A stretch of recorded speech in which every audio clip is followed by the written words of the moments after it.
Hélène Frane nous a rejoint pour la revue de presse française. Bonjour Hélène. Bonjour Pauline. Et au menu ce matin, la grâce accordée par François Hollande à Jacqueline Sauvage, condamnée à 10 ans de prison pour le meurtre de son mari violent et violeur. Cette femme de 69 ans, devenue le symbole des victimes de violences conjugales, avait bénéficié d'une grâce présidentielle partielle, portant seulement sur une partie de sa peine au début de l'année. La justice avait refusé de la libérer, estimant qu'une sortie de prison était prématurée. Pourquoi François Hollande a-t-il finalement décidé de gracier totalement Jacqueline Sauvage? Question du Parisien qui rapporte que cette décision a surpris tout le monde.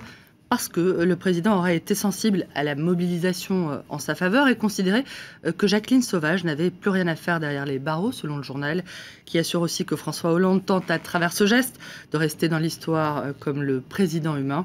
Après avoir renoncé à un nouveau mandat, le président Hollande se sentirait plus libre de faire ce qui lui semble juste, selon son entourage.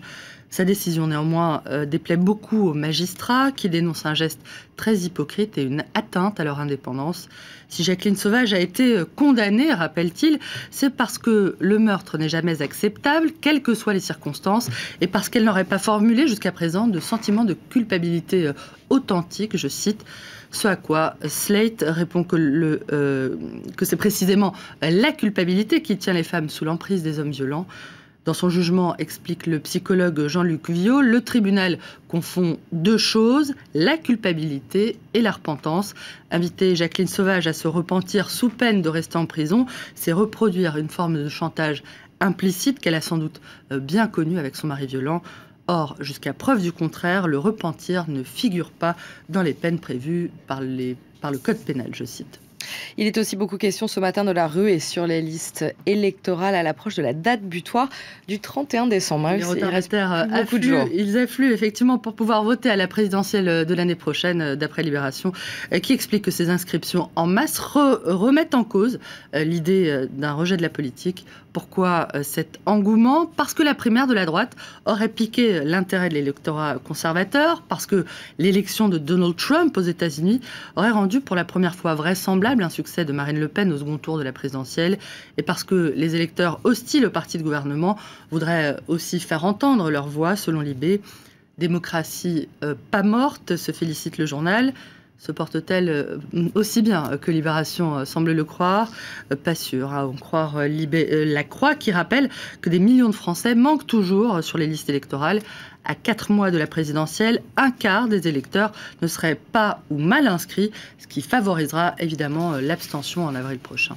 À noter également ces révélations du Monde qui affirme que l'OSCE, l'Organisation pour la sécurité et la coopération en Europe, a été victime d'une attaque informatique majeure attribuée à la Russie. Le journal qui rappelle que l'OSCE est une organisation diplomatique issue de la guerre froide qui a été créée pour favoriser le dialogue Est-Ouest, raconte que celle-ci est revenue au cœur des enjeux stratégiques internationaux avec le conflit en Ukraine. L'OSCE a été désigné, on le rappelle, pour garantir et contrôler les très fragiles accords de paix de Minsk qui ont été conclus en février 2015 par François Hollande, Angela Merkel, Vladimir Poutine et l'Ukrainien Petro Poroshenko.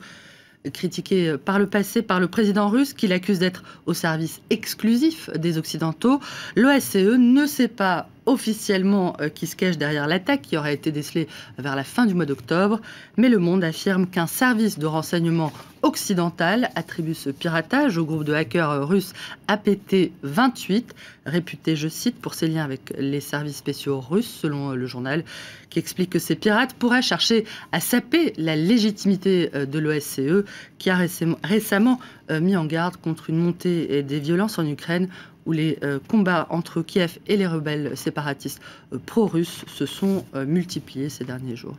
On termine avec cette annonce du gouvernement qui dit vouloir porter la superficie de l'espace protégé des terres australes à plus d'1,5 million de kilomètres carrés l'année prochaine. Ce territoire français à 3000 km au sud de la Réunion, aux confins de l'océan Indien et de l'Antarctique, abrite une biodiversité unique, d'après Le Monde, qui rapporte que cette extension des zones protégées est une urgence, tant la biodiversité des archipels de Crozet et de Kerguelen notamment serait menacée.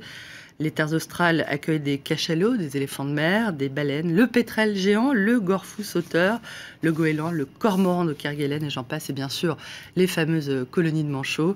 À eux seuls, les archipels de Crozet et de Kerguelen abritent 50 millions d'oiseaux marins. C'est la plus grande communauté du monde. Il est très nécessaire, tout à fait nécessaire, de leur dédier de très grandes surfaces de conservation. Protéger des confettis, ça ne marche pas, plaide le responsable de la réserve des terres australes, qui se trouve être aussi la plus grande réserve naturelle française. Merci beaucoup Hélène pour cette revue de presse française.